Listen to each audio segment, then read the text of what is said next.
Yes, ladies and gentlemen, boys and girls, welcome back to the channel today. Welcome back to another Come and Drive with me. This should be a little bit of a quicker video. I just want to give a quick little chat about Trent Alexander Arnold. Obviously, big news coming out that he's almost agreed to sign to Real Madrid. It's almost here we go for Fabrizio, which is as good as here we go, basically. Yeah, just want to give a quick little. We just want to quickly discuss like why he's gone and what's happening now. What's this mean for Liverpool? What's it mean for the league, really, in a way as well? So there's no secret that Real Madrid have been chasing Trent now. They've been saying they've been chasing him for the past 2 years, apparently. So they've obviously identified him 2 years ago, and they must have made contact with him during that time, around 2 years ago. Otherwise, you would think he probably would have agreed a contract. But they've definitely touted him out that 2 years ago and contacted him and said basically, look, you run on your contract, you come here.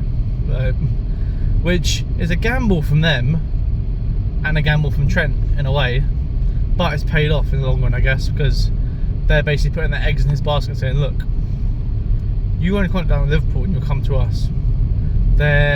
Which means that they've gone for 2 years and said, look, we're not going to buy a full-back, we're not going to buy a right-back, even with all their injuries. They haven't gone out and bought someone.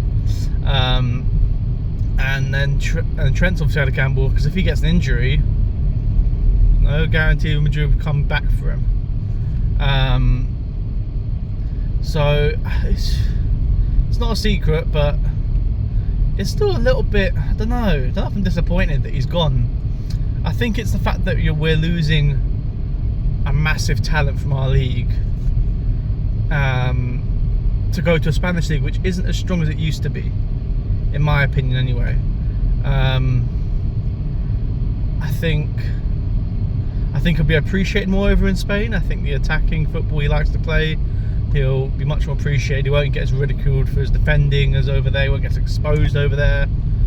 But I just think it's a bit of a shame to lose a top English talent when there's the superstars of Messi and Ronaldo and Neymar and Benzema and Suarez. They're not out there.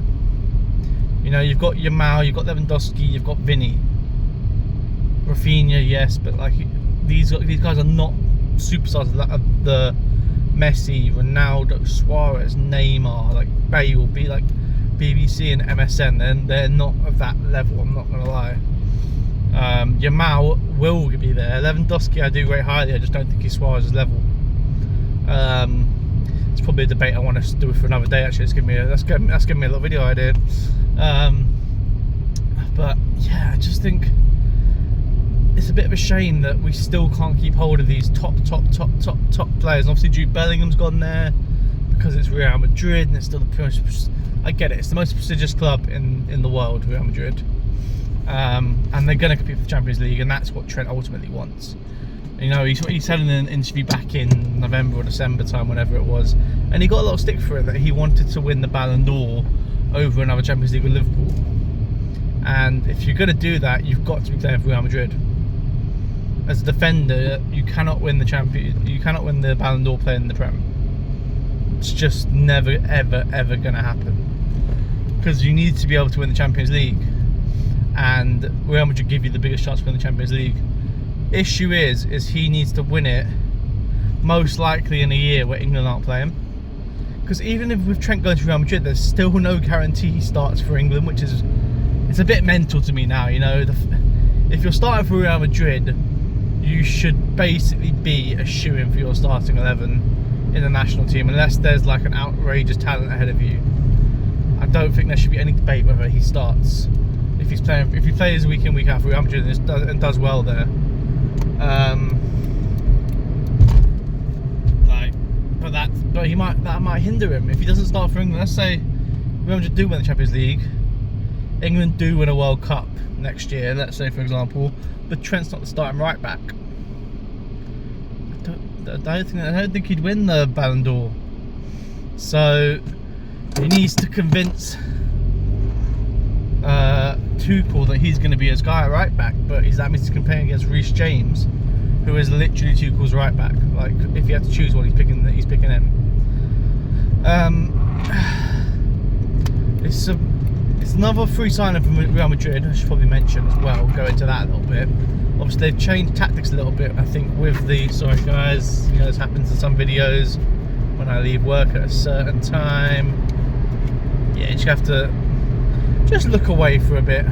I think I can't really do much about it. It's just the summer sun.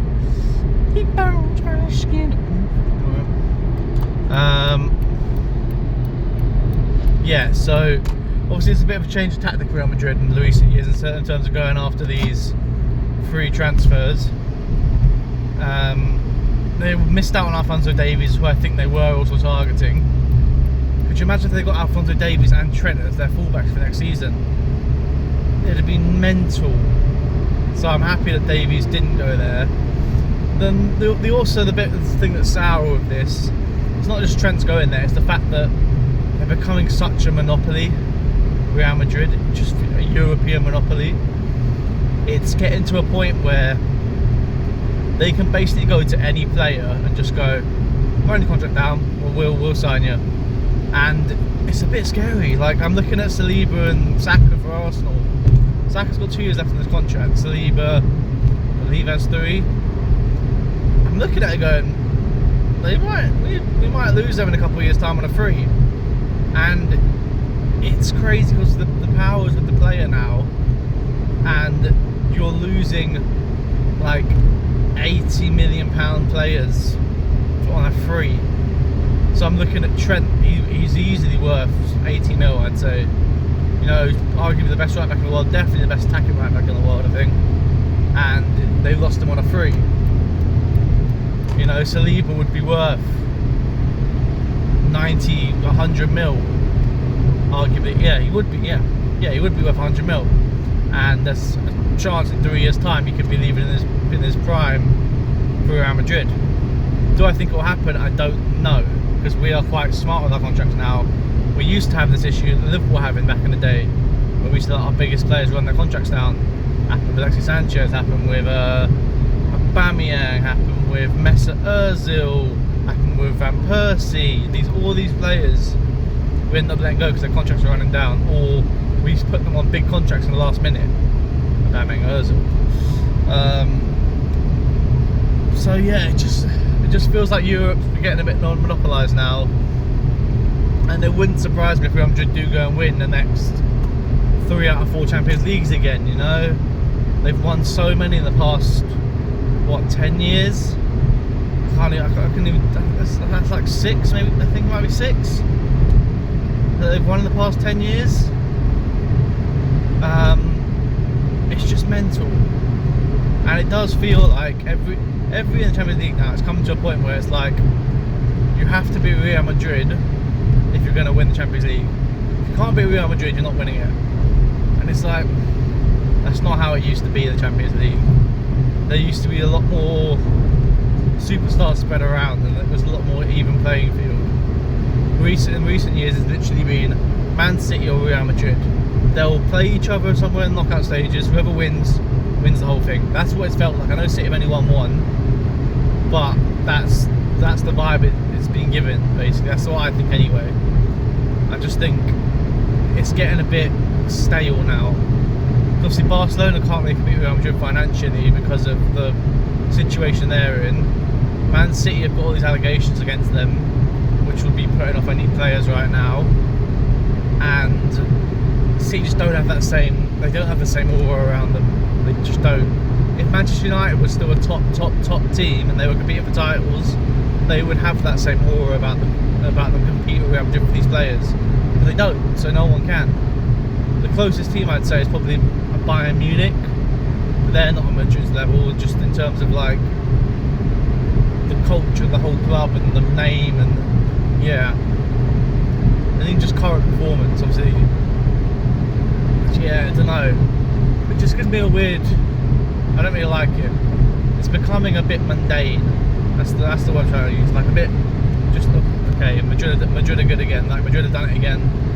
They're gonna do it again and again and again. Like they're just gonna keep buying it. They're not even buying. They're just gonna keep getting the best players on the free, which means they're not obviously spending that much money on them. So yeah, I don't know. think we'll expect to see it again. I'm hoping that Arsenal tie down Bukayo Saka before Madrid have a sniff at him, because people make jokes that he's not world class, but Madrid will have a sniff at him if they want. The English talent going through nowadays is a hot topic in Europe, and they are looking at English players now for the future. So I think every Premier League club now needs to look at their players on contracts and go, need to get these guys tied down, because Real Madrid could come calling at some point, and more often than not they get their man. I'd say 9 times out of 10 they get their man. Alphonso Davies, obviously something's happened there. Someone's spoken to him to convince him to re-sign. I thought he was going to go. So yeah, I don't know. Liverpool, they've got a ready-made replacement in Conor Bradley if they can keep him fit. So obviously they're not having to go out and spend a load to replace him. But it's obviously not ideal for them. What reception he gets from Liverpool fans, I don't know now. If I were trying to think if I was them, I'm trying to imagine it. I'd be happy he hasn't gone to a Premier League club. If he'd have gone to a Man City, then I would have been really fuming. You know, if he'd have gone to a Man City or an Arsenal or Chelsea, then I don't understand that, really fuming. But I look at it and I go, he's 27, he's played for us for like 10 years nearly, in the first team, he's given us some great moments, he's won us 2 league titles, won us everything you can possibly win in the game. Like, you can't begrudge him that much of a move to Real Madrid. He goes there for 3, 4, 5 years, comes back maybe when he's 32 if they want him. I just don't think you can begrudge him too much. I hope he doesn't get too much stick off them, because I think it would be a shame. I don't think it should tarnish his legacy, to be honest. I know what Carragher was saying earlier in the season of like, he's a local lad, he should want to play for them, blah blah blah, he's living the dream. But just because he's a local lad doesn't mean he doesn't want to play for the biggest club in the world. That's also a dream. I'm pretty certain every single supporter would have dreamt of coming out of the Bernabeu at some point as well. Like, he wants to win the biggest competitions, he wants to win the most regularly. The only thing is that you could argue against him is that Liverpool are currently the best side in England, right? So there's every chance you could actually win more titles. You could get the record-breaking title next season and take the record away from Manchester United. So you're leaving when Liverpool are on top. So it seems a bit odd to leave while your team is on top. You could arguably get the armband next season with Virgil van Dijk going, but I do think that there's something in it in terms of maybe he knows these other 2 players might be going, and maybe he's getting off the ship before it sinks as well. Because there could be, I've said it before, there's a lot of uncertainty around Liverpool for next season. I keep saying it and I stand by it. There's a lot of transfer rumours swirling around that club, and those contract situations have not been dealt with yet. So I think maybe he's looking at it going, I'd be a lot more stable with Real Madrid. I know what I'm going to get there. I know I'm going to have a world-class manager. I know I'm going to have world-class players, and there's no jeopardy really going there. Whether with Liverpool, you don't know what's happening next season. I don't think anyone can confidently tell me Salah and Van Dijk are definitely staying. Liverpool will definitely compete for all titles on all fronts. I just don't see it. Maybe that's just me being blinded by my theories, but I think there's a lot of rumours swirling around that club at the moment to do with players, and that's never a good sign. So it'll be interesting to see what happens going forward with Liverpool, and what else we're going to do in the transfer market. Because obviously they have been rumoured to be going for like another centre half, like a Højlund or Saliba, someone like that. So it'll be interesting to see what they actually do going forward. But yeah, thank you guys for coming along today. It's only a short one, quickly. Yeah, you can let me know your thoughts down below. If you think Trent deserves to go out on a high, or if you don't agree and you think he probably does deserve a bit of stick from the fans. Yeah, let me know. Peace.